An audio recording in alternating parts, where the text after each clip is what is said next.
Hi అండి, welcome to my channel ఆస్పితా world. Today recipe egg fry. మనకు అప్పుడప్పుడు నోటికి పుల్లగా కమ్మగా ఏదైనా తినాలి అనిపిస్తుంది కదా, అలాంటప్పుడు ఎగ్ తో ఇలా ట్రై చేయండి, సూపర్ టేస్టీగా ఉంటుంది. పాన్ హీట్ అయ్యాక 3 టేబుల్ స్పూన్ల ఆయిల్ వేసుకోవాలి. ఆయిల్ హీట్ అయ్యాక ఇందులోకి 4 ఎగ్స్ అనేవి యాడ్ చేసుకోవాలి. ఎప్పుడైనా మనం ఎగ్ ఫ్రై చేసేప్పుడైనా, ఎగ్ కర్రీ చేసేప్పుడైనా ఎగ్స్ వేసాక వెమ్మటే కలపకూడదు. అలా కలిపితే ఎగ్ ముక్కలు అనేవి చిన్న చిన్నగా విడిపోతాయి. అలాగే ఎగ్ కూడా కొంచెం స్మెల్ వస్తుంది.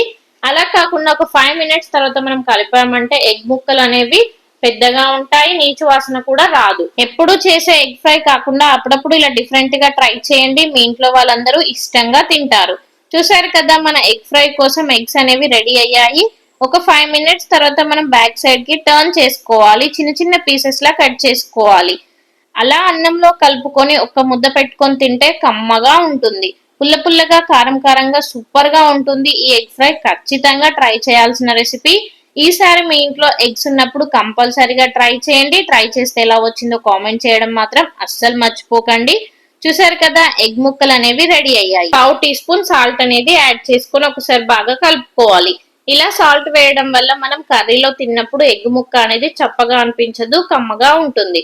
సాల్ట్ వేసాక ఒక 2 నిమిషాలు బాగా ఫ్రై చేసుకోవాలి. ఇప్పుడు ఈ ఎగ్ ముక్కలన్నీ పక్కకు వేరే బౌల్లోకి తీసుకొని పక్కన పెట్టుకోవాలి. ఇప్పుడు మనం కర్రీ ఇదే పాన్ లో చేసుకుంటాం కాబట్టి ఎగ్ ముక్కలు సపరేట్ చేశాక కొంచెం ఆయిల్ ఉంటుంది. అదే ఆయిల్లో మరి కొంచెం ఆయిల్ యాడ్ చేసుకొని మనం కర్రీ అనేది ప్రిపేర్ చేసుకోవాలి.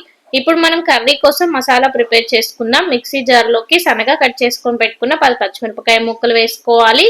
3 మీడియం సైజ్ ఉల్లిపాయ ముక్కలు కట్ చేసుకొని యాడ్ చేసుకోవాలి. 1/2 టీ స్పూన్ జీలకర్ర వేసుకోవాలి. 1/2 టీ స్పూన్ ఉప్పు వేసుకోవాలి. 1 టీ స్పూన్ ధనియాలు వేసుకొని మిక్సీ జార్ లో ఇలా కచ్చాపచ్చాగా దంచుకొని పక్కన పెట్టుకోవాలి.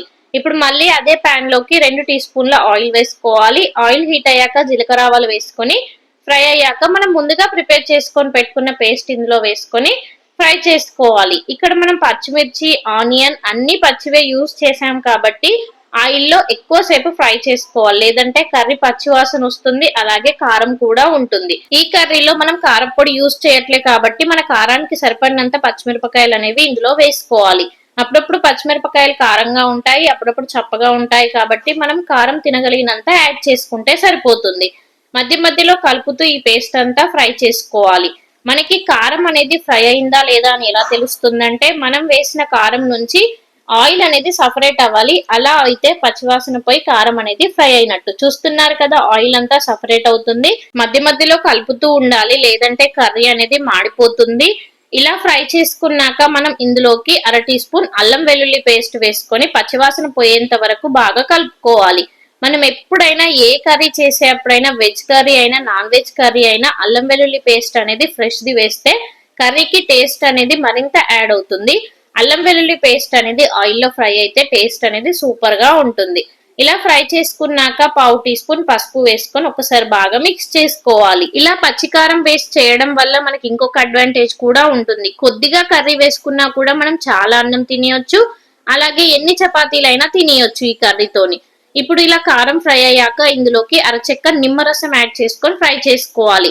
ఇలా నిమ్మరసం వేయడం వల్ల పుల్ల పుల్లగా కారంగా కమ్మగా ఉంటుంది ఎగ్ ఫ్రై అనేది.